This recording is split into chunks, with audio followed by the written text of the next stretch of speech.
સાબરકાંઠાના હિંમતનગરમાં વીજળીના પ્રશ્ને સ્થાનિકોએ હોબાળો મચાવ્યો। હિંમતનગરના મોતીપુરા યુજીવીસીએલ કચેરી ખાતે સ્થાનિકોએ હંગામો મચાવ્યો। રાત્રિના વારંવાર વીજ વિક્ષેપ સર્જાતો હોવાનો સ્થાનિકોનો આરોપ છે।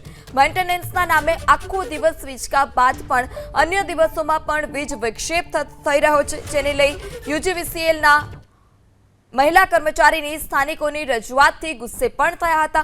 કચેરીનો નંબર અનેક વખત ડાયલ કરવા છતાં સંપર્ક ન સધાનો પણ સ્થાનિકોનો આરોપ છે। ત્યારે કર્મચારીએ ઉદ્ધતાઈભર્યું વર્તન કર્યું છે તે પ્રકારનો પણ સ્થાનિકોએ આરોપ લગાવ્યો।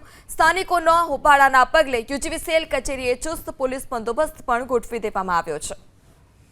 દિવસમાં 5-5 કલાકનો કાપ આવે છે એ વિચારતા નથી કે અહીંયા નાના બાળકો છે, કાર્ડિયાક પેશન્ટ હશે।